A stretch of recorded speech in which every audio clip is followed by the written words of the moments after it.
If you're an elder Zoomer like me entering his 25th year, you might recall those like for bacon, ignore for Justin Bieber Facebook posts of the early 2010s. My child will press like. My child will ignore. One like equals one respect. I often questioned the point of these posts. You don't actually get bacon if you like the post. You don't actually get sent to hell for ignoring it. Many people called these pages like whores. They assumed it was just some teenager addicted to getting notifications or something. Social media addiction is not uncommon, but as we grew up, we watched how this all unfolded. Eventually, the page would be sold to an advertising firm in a second world country, who would then spam the page with links to a Macedonian clickbait website into the eyeballs of the thousands of followers the page had accumulated. The creators of the page were fattening it up with engagement to reach the Facebook algorithm before sending it to the chopping block of the advertising market, where it would be auctioned off to the highest bidder. It's a genius side hustle. When Facebook died and the youth moved to other apps, this tactic didn't stop. Most recently, you might have seen these gross, stupid food recipes that appear on TikTok or YouTube Shorts.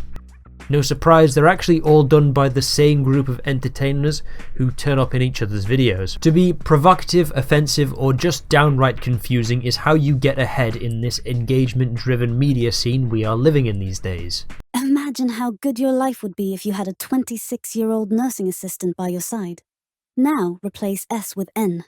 This lady apparently makes a fortune pretending to be a selfish influencer who thinks too highly of herself. But there is a dark side to all this light-hearted baiting. In July 2022, Republican political pundit Laverne Spicer tweeted to her 404,000 followers, "Jesus Christ never introduced himself with pronouns."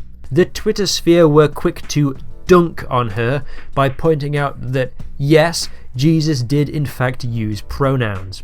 And it feels so fucking good. Everybody wants to be the one who humiliates the bigoted politician. Everybody wants to be Louis Theroux asking the awkward question that silences the crazy lunatic. If I asked one of those police what you do, what would he say? You might feel good about your epic dunk that gets memory hold in 24 hours, but the effect you gave to her in the Twitter algorithm is much larger than that. Some internet users have dubbed this dunk hunting. People lay a trap of controversy, they get flooded with know-it-alls trying to correct them, and then they reap the benefits of more algorithmic exposure.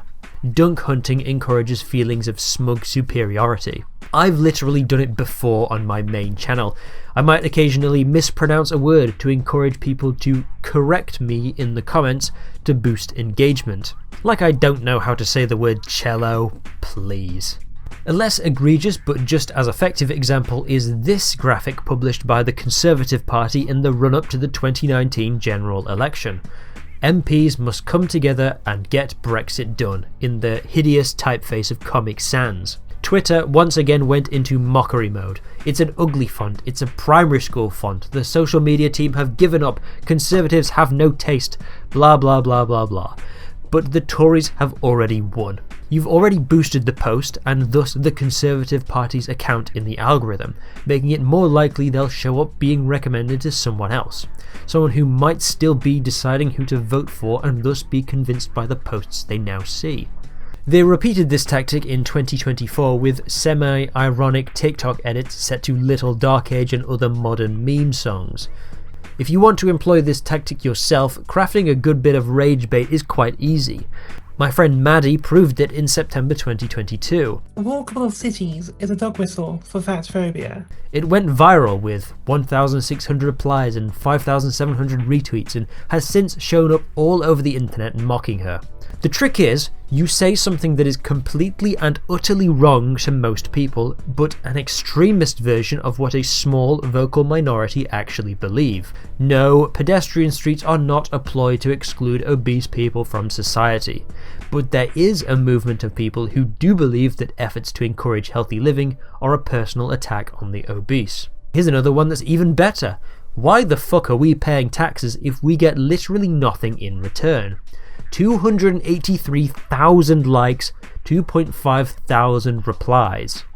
To most people, this is also a load of baloney. You literally see the benefits of taxes every day. But to a second group of people, especially on Twitter, this is a hyperbolic version of what they already believe. Yeah, I do pay taxes, but hospitals are still unfunded and there is widespread poverty across the nation. I literally don't get anything for my taxes. It all goes to funding tax breaks for billionaires and foreign wars. The closer you can get to a 20-80 split of people who agree and disagree, the more viral your shitpost becomes.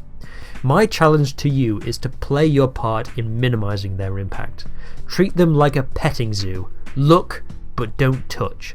Next time you see a brain-dead Twitter take or an awful life hack video, just don't interact. Close your eyes and imagine stealing $1 from Elon Musk's or Mark Zuckerberg's pocket. Because that's what you're doing. You're denying them the most valuable resource of the 2020s. Attention.